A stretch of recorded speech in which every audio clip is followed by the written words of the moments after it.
This is Tim Bryce with my column titled Senior Dating. Thanks to the internet and personal ads, senior dating is growing in popularity at an astounding rate, especially since the baby boomers are reaching senior status. However, it can be awkward to those who have been out of circulation for a long time due to marriage or are unfamiliar with how to use a computer. As a widower myself, I find myself at odds with today's dating scene. I had to learn the protocols of dating all over again. In a way, it reminds me of the first time you asked a young lady out at age 16. You're simply not sure of yourself and the date becomes a bit awkward. The same is true in senior dating. Before we get into the nitty-gritty, let's take a moment to consider what we want from a dating partner. In my case, I had been married for nearly 40 years and as such have no real interest in getting married again. After all, I understand the purpose and responsibilities of marriage and I cannot see it applying to me any longer. Plus, there is the problem of divvying up finances late in life, which can kill any relationship, as well as alienating your heirs. So, I do not see another marriage in my future. One of the first things you have to ask yourself in dating is what kind of person are you looking for? A friend or companion? Marriage? Someone to help take care of you? Or simply a sexual partner? Personally, I've found those relationships based solely on sex are without sand and doomed to failure. However, some people just want this simple primal need satisfied.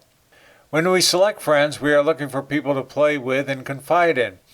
In business, we look for people we can respect and trust, be it another employee, a customer, or vendor. When selecting a spouse, we're looking to the future and hoping to build a family. As for me, at this stage of my life, I'm looking for a person who is candid and honest in conversation and has a great sense of humor. It's very important. I also want intellectual, emotional, and physical compatibilities. Morality and common interests and experiences are also important. Age is not very important, but I limit it to people who are 4 years younger or older than me. Thereby we can relate in terms of history and entertainment. In my searches online, I typically find divorcees and widows. The divorcees seem to be very active, wanting to climb mountains, go kayaking or canoeing, skydiving, running a triathlon, raising a herd of animals, or go hiking or backpacking, and travel to Timbuktu. The widows tend to be more sedate and confident, and preferring walks on the beach and a glass of wine now and then. I have found them typically more fun to talk to, as they have already climbed the mountains, but now just want to enjoy life like I do. The point is, it's very important to know what you desire before you embark on your search, as you will save time and will more likely find the right person. Please be honest with yourself. There is a plethora of resources to help locate a person. If you're afraid of technology, let me suggest you stick with the personal section of newspapers. Here you will find people with a variety of interests and ages. When responding to someone, do not come on too strong, as you may frighten the person away. Suggest a meetup at a neutral public place, such as a restaurant, tavern, or coffee house. If you're more adept at technology, let me suggest one or more of the dating sites on the internet. Here is but a handful, but there are actually many more. First you have Match.com. Then MatchSeniors.com, OurTime.com, Dating.SilverSingles.com, SinglesOver45.com, eHarmony.com, MatchSeniors.com. Many of these sites work the same way, but there are some nuances that make them unique. Some are free to use, but most include a subscription fee. Perhaps the most popular dating site is Match.com. Like others, they prompt you to formulate a profile.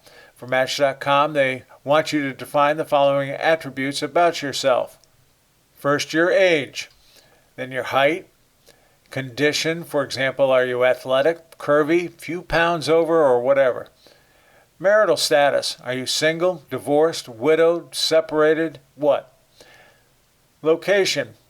This is used to match people and alert you when someone has physically been near to you through GPS technology.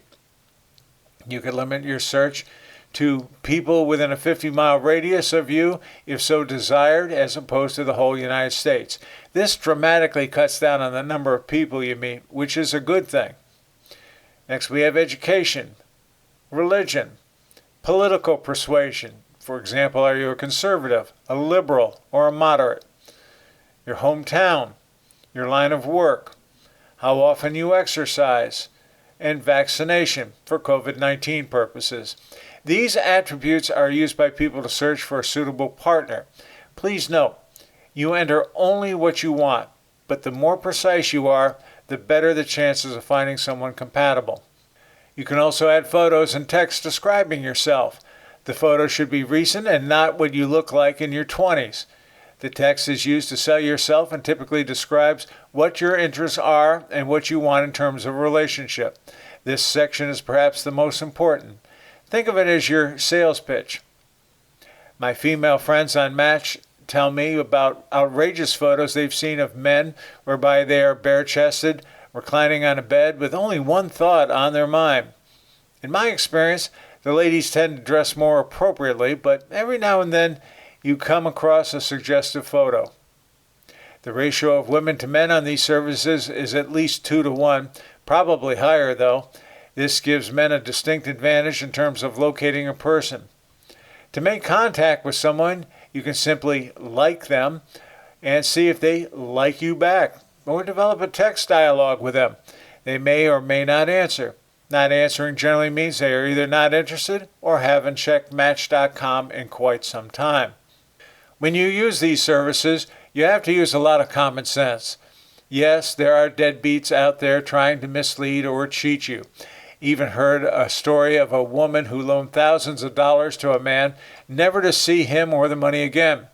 So the biggest challenge in using these online services is to find a trustworthy person who shares your interests and morality. I don't want to paint a totally bleak picture. After all, there are many good people online. I'm just warning you to look before you leap.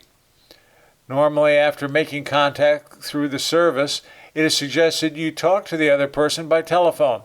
If there is a connection, ask for a meetup at a neutral public place, such as a restaurant, tavern, or coffee house. If the meeting goes well, propose to meet again on a date. If not, just let it go and walk away. Something I hear from my female friends is that men will sometimes stop a dialogue cold without an apparent reason. This typically angers women. If you wish to stop the dialogue, just send a message that you do not believe you are a good match for the other person and wish them well in their continued search. Like I said, these services are open to anybody, irresponsible people as well as courteous people. Some women have suggested to me there should be some form of psychological test in the service to evaluate a person's morality as well as their emotional and financial stability, particularly for men. Such a feature would probably make the service more rewarding.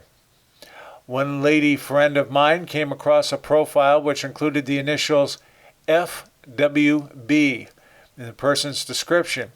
She was at a loss as to what this meant and researched its meaning. It turned out FWB stood for Friends with Benefits, meaning the person is open for sexual activity. This turned her off immediately.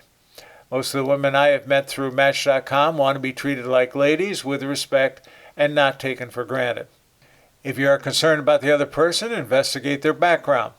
You can do a full background check for a fee, but perhaps a check with your county clerk of the courts will reveal what you need to know. They have search engines listing any infractions they have been involved in, from minor indiscretions to major criminal action. Obviously, you will want to avoid a person with a shady past. I'm often asked what my final advice is for people interested in using these dating services. I simply say, do it. Fortunately or unfortunately, we now live in the 21st century, and computers have become the de facto means to find people with common interests to our own. You can hope to find a nice person at church, a nonprofit, at a party, in business, or introduced by a friend or relative, but using these computer dating services to locate someone while maintaining your anonymity is invaluable. So what have you got to lose? Quite simply, loneliness. The first step is entirely up to you. Good luck. Friends, keep the faith. This is Tim Bryce in Palm Harbor, Florida. Follow me on the internet at timbryce.com.